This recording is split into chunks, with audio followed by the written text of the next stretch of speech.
Hi, I'm Don Stegall of rcpro.org. This is a Q40 airplane that I have the molds for the fuselage, the wing, and the tail. For those of you who are NMPRA racers, you're very familiar with the Swee V by Jerry Small. This was the predecessor to the Swee V. The Swee Pea fuselage was done by Jerry Small, and then I've been told that Norm Johnson made the molds for the wing. And when I got the molds for the fuselage, Jerry Small told me that it would be a good idea to make a bigger stabilizer.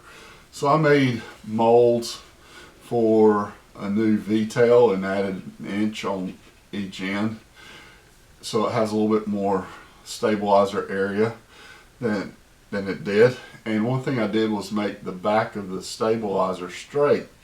That actually turned out to be kind of ironic, because there's a method that's used with the wood vortex where you line the plane up on a jig and put the stabilizer up against a flat plate to get the alignment right.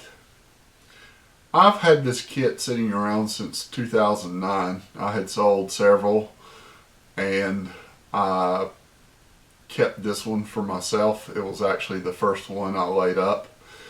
And a friend of mine, Jim Katz, needed some computer work.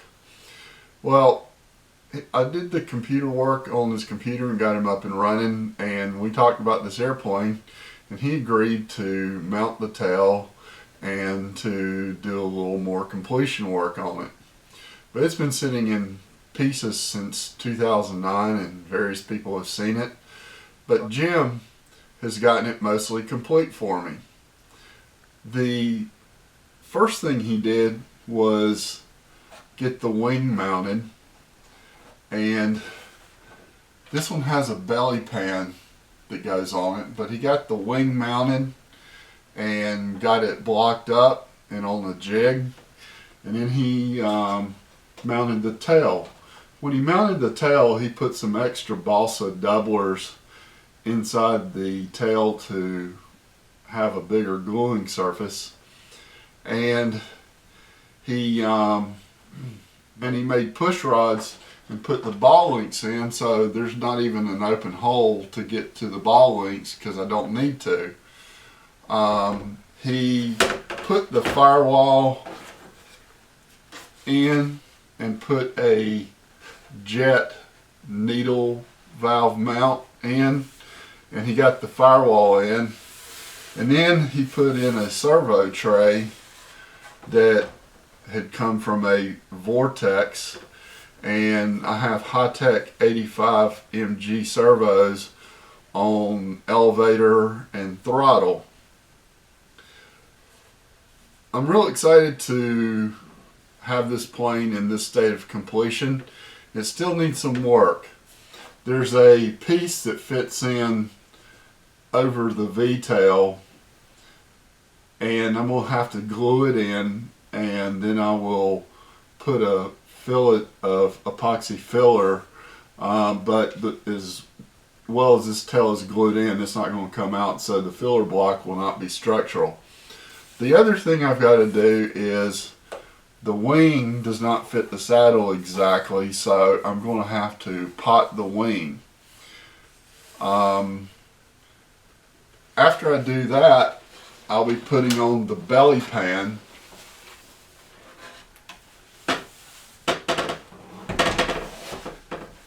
And the belly pan has a flat spot for the landing gear, and you put a piece of 1/4 inch plywood under it and put some kind of filler or else balsa in it. But the belly pan goes on here,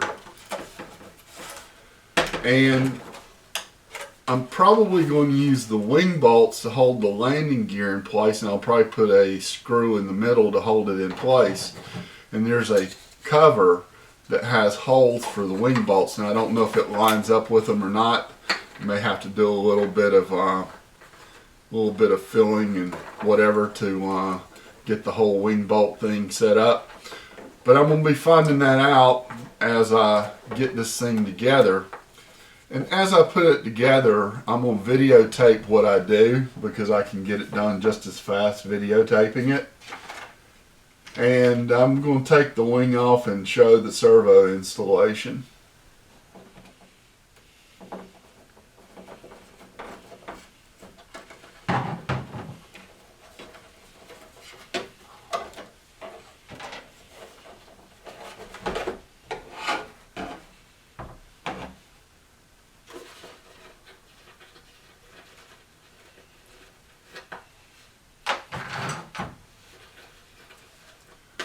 On the wing, the servos are not mounted yet. What I'm going to do is use dual HS85MG servos because I use dual aileron servos on everything. This wing obviously has skin hinges and they're quite free, but I put Kevlar at the ends and Kevlar in the middle so they shouldn't tear out at the ends. The push rods were made from 1/8 inch welding rod and are threaded for 632. There are holes in the top wing mold, and what I do is put vinyl electrical tape over the holes while I'm spraying the primer in, and then when I'm assembling the wing I put the torque rods in. That way I don't have to mess with wheel collars and all that kind of stuff, and the push rods are really solid. And this wing is just a tiny bit heavy, but it actually is a pretty decent wing.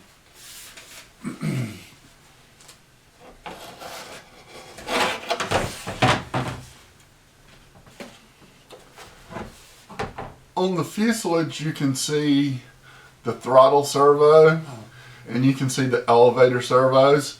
Jim's already got the push rods to the proper length and he has the fuel shutoff in. So basically all I have to do is that little bit of work that I talked about earlier, and then I'll be ready to paint it. And I have one Nelson short stroke engine and I'm getting another one, which will be fine for me. I haven't flown a Q40 since 2002. And the nice thing about this is having the molds, I can produce all I want for my own use, and hopefully this will be a nice flying airplane. I'm going to investigate putting in a flat plate for a Spectrum AS3X stabilization receiver, if I can do it so that I can get the tank in and have the receiver mounted properly. May try using artificial stabilization. Maybe not on the first one, that may be on a later one. But I'm looking forward to getting this plane together. I highly appreciate the work Jim Katz did on it. And thanks for everyone who's encouraged me to continue with this project. And I'll be videotaping at least some of the work that I do. Mainly for my own use so that I'll remember what I did. I'm making a lot of videos on engines, ARFs and gasoline engines, and I hope you'll stay tuned and keep watching. So thanks again, see you next time.